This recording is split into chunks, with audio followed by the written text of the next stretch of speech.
My name is Hannah Pierce, and I am 27 years old. 2 weeks ago, I stood up in the middle of my stepsister's wedding reception and told 200 guests who Rosa Mendez really was. Before that moment, my father grabbed my wrist under the table and whispered, "Sit down, Hannah." Not here. But I had been waiting 15 years to say what I said. And once I started, nobody in that room could stop listening, including the bride. Before I get into how we got there, if this is your first time here, welcome. I'd love it if you hit subscribe and drop a comment telling me where you're watching from. I read every single one. Let me take you back to when I was 4 years old, the year my mom died. I don't remember much about her. A perfume smell. A blue coat. The sound of her laugh through a wall. She died in a car accident on a rainy night in March, and after that my world got very quiet for about 2 years. My dad, Richard, worked long hours at an insurance firm in Sacramento, and he didn't know what to do with a 4-year-old who cried at bedtime and wouldn't eat vegetables. So he hired help. A woman named Rosa came to our house 3 days a week to cook and clean and watch me after preschool. Rosa was in her 40s then. She had short curly hair, reading glasses on a chain, and hands that always smelled like onions and dish soap. She didn't speak a lot of English when she started, but she didn't need many words. She just showed up. Every single day she was scheduled, and a lot of days she wasn't. When I was 6, my dad married a woman named Carol. Carol had a daughter from her first marriage named Brittany, who was 2 years younger than me. Overnight, our house went from 3 people to 4, and Rosa went from 3 days a week to 6. I want to be clear about something. Carol was not cruel to me in big dramatic ways. There were no fairy tale slam doors or screaming matches. It was smaller than that. It was quieter. It was the kind of thing you don't notice until you're older and you look back and add it all up. At dinner, Brittany sat next to Carol. I sat next to Rosa when Rosa was allowed to sit at all. When school pictures came back, Brittany's went on the fridge in a magnet frame. Mine went in a drawer. When it was time for new clothes before school started, Brittany got new clothes. I got Brittany's old clothes from the year before, washed and folded, with the tags Carol had carefully cut out so I wouldn't notice they used to belong to someone else. I noticed. Rosa noticed too. I remember being 8 years old, sitting at the kitchen table doing homework, and Rosa coming over with a brand new pencil case. Bright yellow with a cartoon cat on it. She set it down next to my workbook without saying anything and went back to the stove. She had bought it with her own money. I still think about that pencil case sometimes. Birthdays were the strangest part. My dad and Carol decided when I was 7 that since my birthday was in October and Brittany's was in November, they would do one combined birthday party for both of us right in the middle to save money and keep things fair. Here's what fair looked like. The cake said Happy Birthday Brittany and Hannah, but Brittany's name was in bigger letters because the bakery, Carol said, just printed it that way, it's not a big deal. The presents were opened in a circle, and somehow Brittany always went first, and somehow Brittany always got more, and somehow by the time it was my turn, half the guests had already drifted toward the snack table. Rosa was the one who, every single year, quietly slipped me an extra present later that night, after everyone left, wrapped in newspaper from the recycling bin, because she didn't always have money for wrapping paper. One year it was a paperback book. One year it was a little wooden horse she said she found at a garage sale.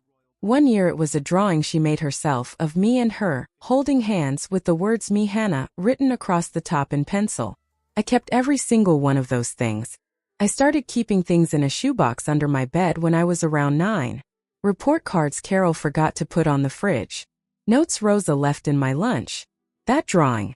A photo someone took of me and Rosa baking cookies. The only photo from my childhood where I'm actually smiling with my whole face. I didn't know why I kept that shoebox. I just knew it felt important, the same way you know to grab your backpack before a fire drill. Even if nothing's burning yet. By the time I was a teenager, the pattern was just normal life to me. Brittany got driving lessons from my dad on weekends. I got driving lessons from Rosa, in her old Honda Civic, in an empty parking lot on Sunday mornings before church traffic started. She'd pack 2 coffees in a thermos, one for her, one mostly milk for me, and we'd practice 3-point turns for an hour. When I got my first period, it was Rosa who explained things to me, sitting on the edge of the bathtub because Carol was busy, and told me to just figure it out, there's pads under the sink. When I got my heart broken for the first time at 16 by a boy named Tyler who took another girl to homecoming, it was Rosa who sat with me on the back porch steps at 11 at night, even though her shift had ended hours earlier, and just let me cry into a dish towel while she rubbed circles on my back and said, "He is not worth these tears, Mija." Not one. My dad never said anything like that to me. Ever. I went to college a few hours away, and Rosa kept working for the family the whole time. We talked on the phone every couple weeks. She'd ask about my grades, my classes, whether I was eating enough. She never once asked me for anything. When I was 23, Brittany got engaged to a man named Marcus, a guy from a wealthy family in the Bay Area. And the wedding planning started almost immediately. It was going to be big. A vineyard venue, 200 guests, the whole thing. I came home for a visit a few months before the wedding, and that's when my dad casually mentioned something while we were in the kitchen. "Oh, by the way," he said, not even looking up from his laptop, "Rosa's going to help out with the catering staff that day. Keep an eye on things in the back, make sure everything runs smooth." I remember pausing with a glass of water halfway to my mouth. "Wait," I said. "Rosa's working the wedding? Like as staff?" "She knows the kitchen better than anyone," my dad said.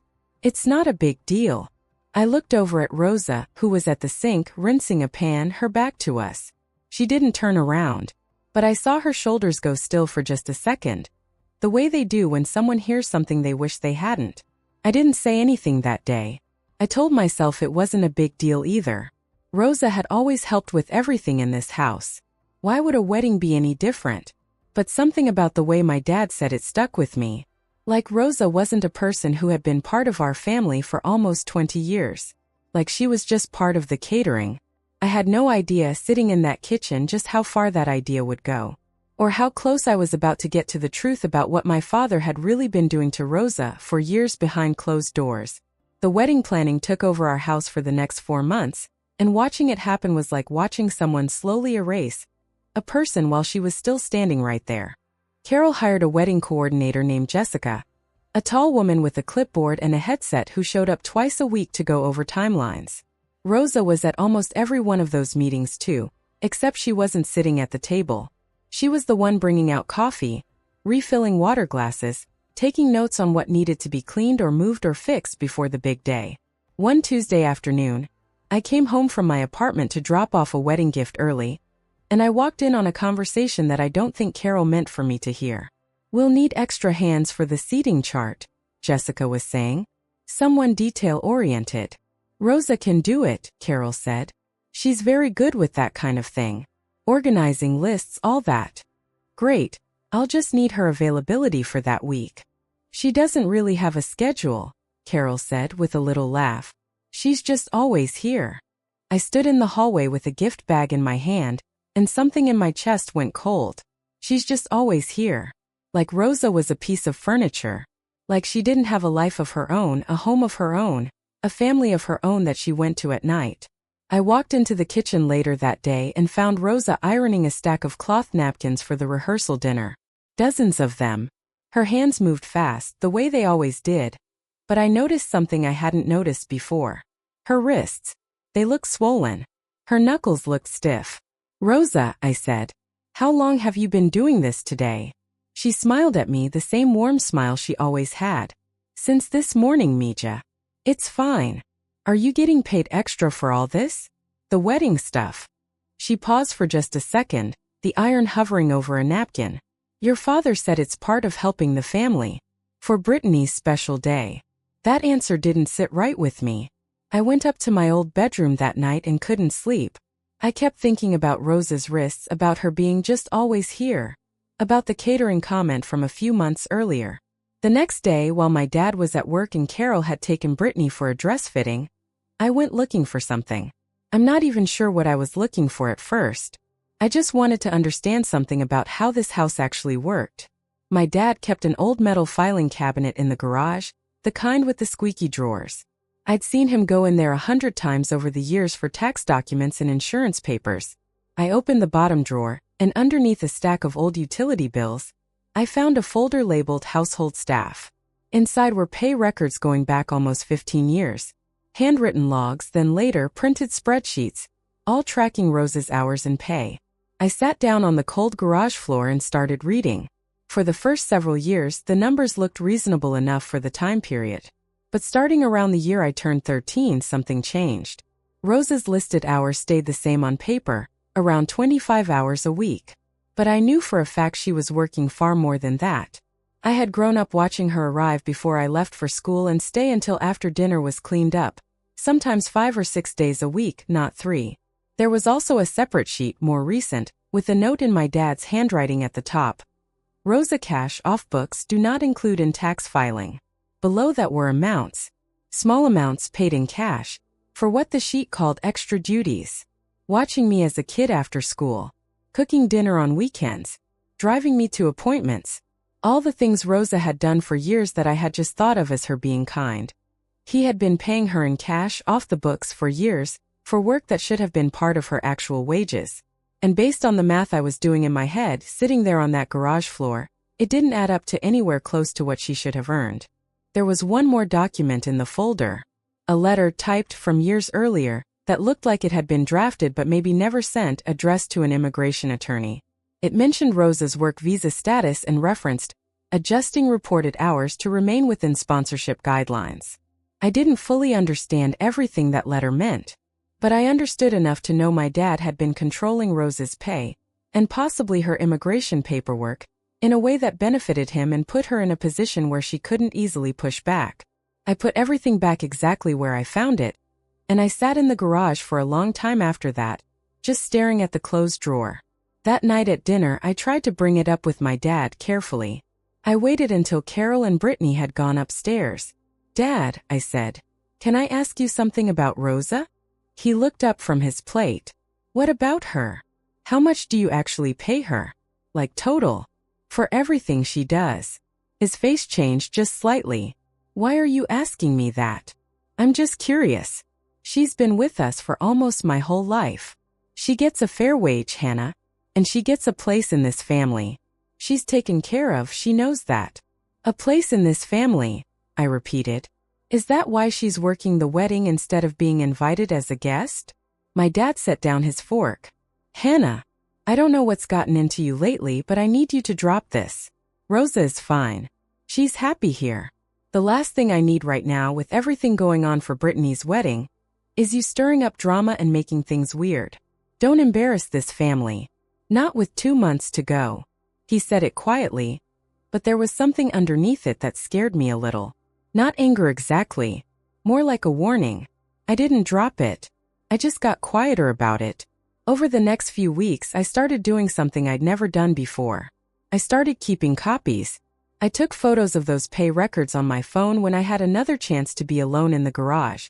I dug through old boxes in my childhood closet and found years of birthday cards and little notes Rosa had written me, several of them mentioning in her careful handwriting things like, "I work so much this week I miss seeing you," or, "Tell your dad I need to talk to him about my hours, Mija, but don't worry about it." I even found on an old phone I'd kept in a drawer a voicemail from years earlier that I had never deleted. It was my dad leaving a message for Rosa about an upcoming family event, and at the end of it, almost as an afterthought, he said, "And Rosa, for the photos this time, just stay in the back. We're keeping it to family only in the pictures. Thanks." I listened to that voicemail probably 10 times. Stay in the back. Family only. The night before the wedding, I drove home early to help set up, and I walked into the kitchen just as Carol was talking to Rosa about the next day's schedule. Rosa was wearing her hair up, holding a clipboard Jessica had given her, going over a list of tasks. "And tomorrow," Carol said in this breezy, casual tone, "if anyone from Marcus's side asks who you are, just tell them you're the house cleaner. It's easier than explaining everything, and we don't want anyone getting the wrong idea about, family stuff. No offense, Rosa, it's just simpler." Rosa was quiet for a second. Just a second. But I saw her face. In 15 years, I had never once seen Rosa look hurt.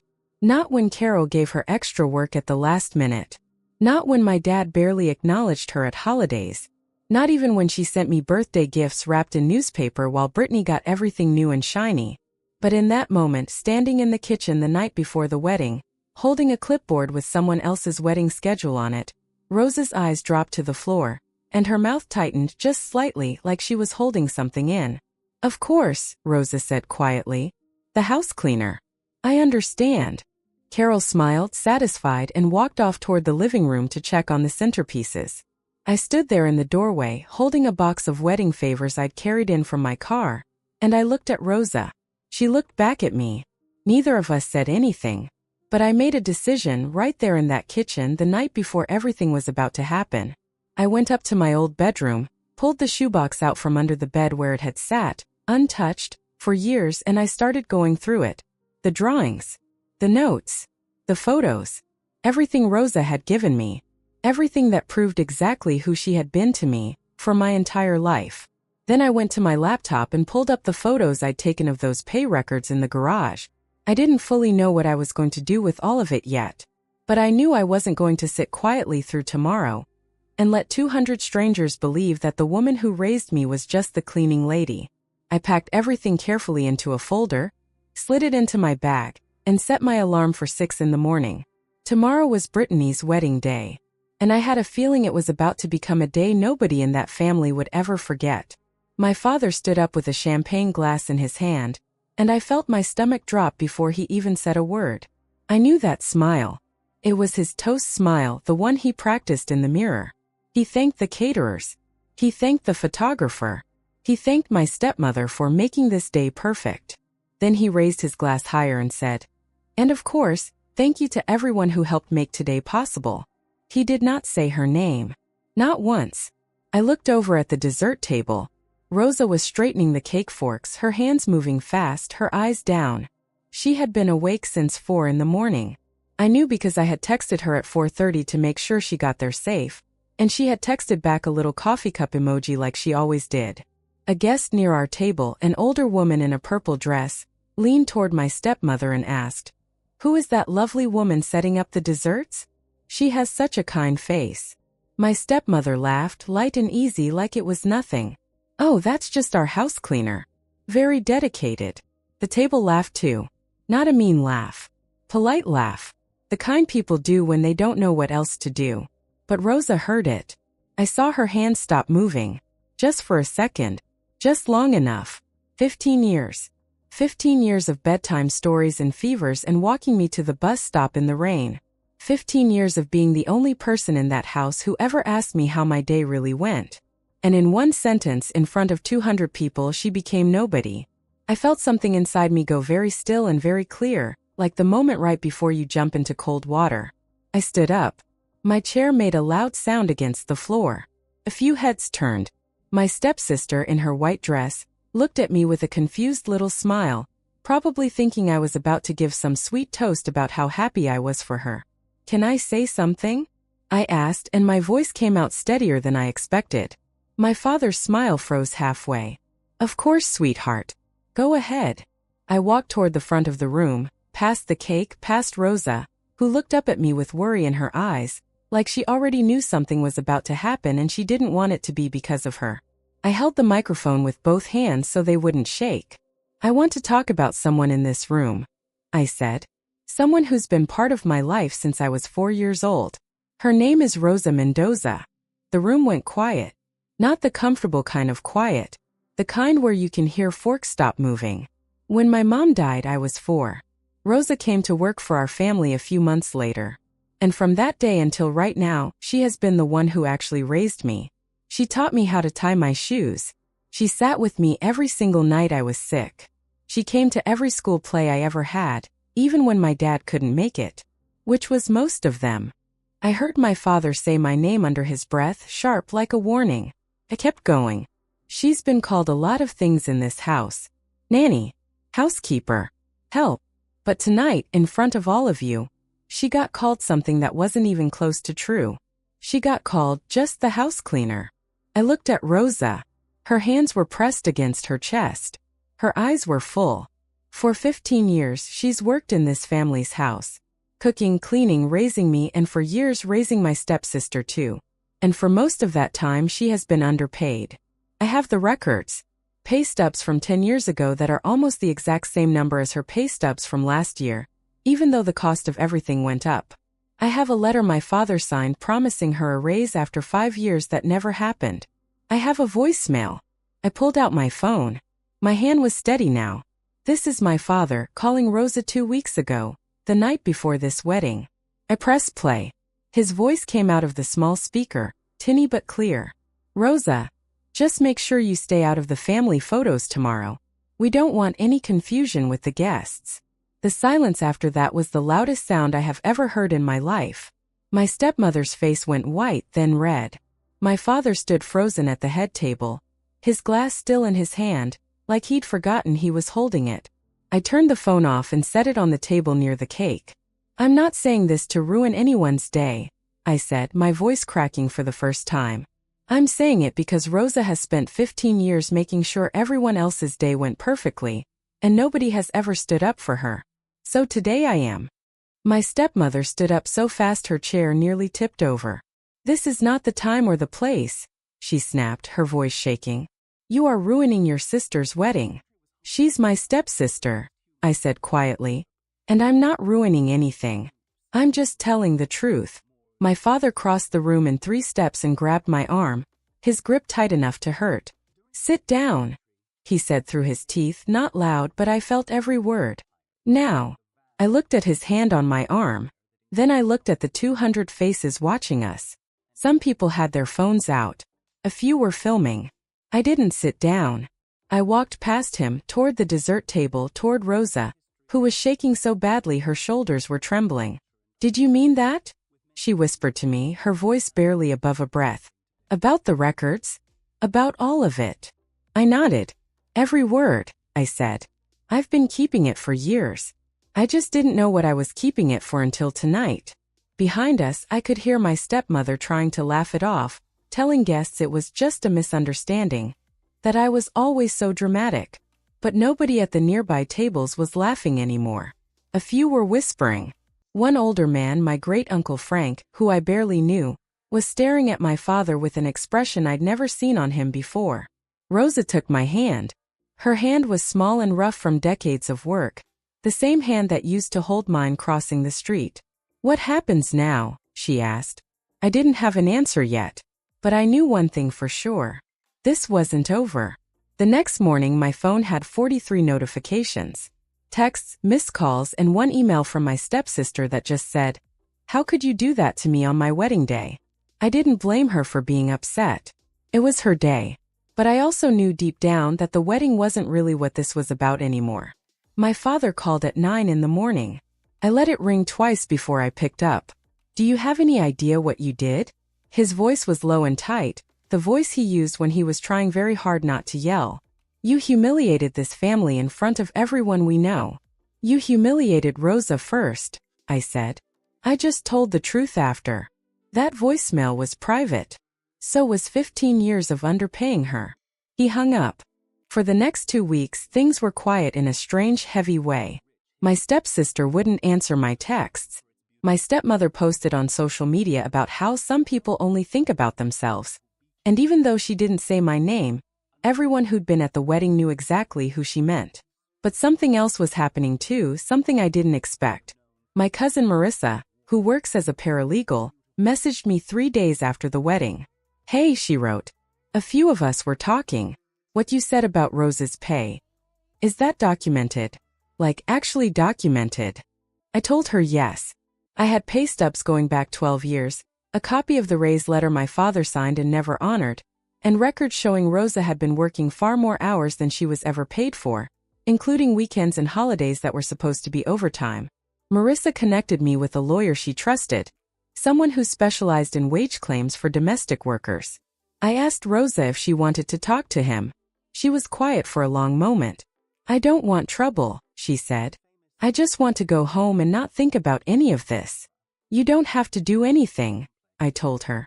But if you want to, I'll go with you. Every step. A week later, we sat together in a small office that smelled like coffee and old paper, across from a lawyer named Mr. Halpern, who listened to everything with a calm, steady face. He looked through the pay stubs. He looked through the letter. He looked through years of timestamps on photos I had saved without even realizing what they were proof of. This is a strong case, he said finally. Very strong. For the first time since the wedding, Rosa smiled. A small smile but real.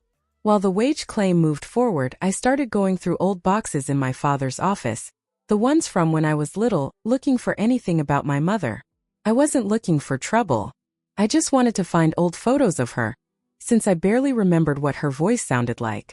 Instead, I found a folder. Inside was a copy of my mother's will, and a separate document I had never seen before, a trust set up in my name when I was 4 years old, right after she died. The trust was supposed to hold money from her life insurance until I turned 18, but the balance listed was almost nothing. I sat on the floor of that office for a long time, just staring at the numbers. Then I started making calls. The bank, the insurance company, a different lawyer this time, one who handled estates.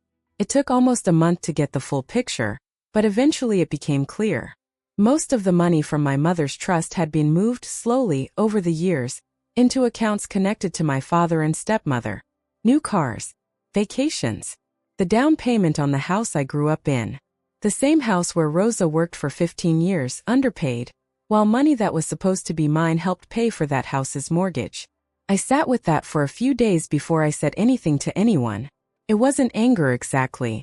It was something heavier. Like finding out the floor you've been standing on your whole life was never really solid.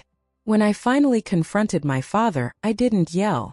I didn't bring a microphone or a room full of people this time. I just sat across from him at his kitchen table, the same table where Rosa used to make me breakfast before school, and I laid the folder down in front of him. I know about the trust, I said. He didn't deny it right away. He just looked at the folder for a long time, and something in his face seemed to cave in a little. I was going to pay it back, he said quietly. Eventually. With what? I asked. You couldn't even pay Rosa what you owed her. He didn't answer that. I'm not here to scream at you, I said. I'm here to tell you I'm filing a claim separately for what's mine. And I'm not doing it to hurt you. I'm doing it because for 15 years this family acted like the people who actually loved me, the people who actually showed up, didn't matter. And I'm done pretending that's okay. He didn't try to stop me. Rosa's case settled 2 months later. It wasn't a huge amount of money, not enough to change her whole life overnight, but it was enough for her to finally move into her own small apartment for the first time in over a decade, with help from me covering the first few months of rent. She has a window box now where she grows tomatoes. She sends me pictures of them like they're the most exciting thing in the world, and honestly, to me they kind of are. My case with the trust is still working its way through, slower than I'd like, but moving.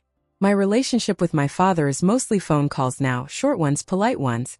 My stepsister and I are talking again a little. She told me once that she didn't fully understand everything that happened that day until weeks later, when she finally asked Rosa herself what those 15 years had really been like. I think that conversation changed something in her. As for me, I think about that night a lot. Not the part where everyone froze, though I won't forget that either. I think about Rosa's hand in mine after, small and rough and steady, the same hand that held mine my whole life. Family isn't always about who shares your blood or your last name.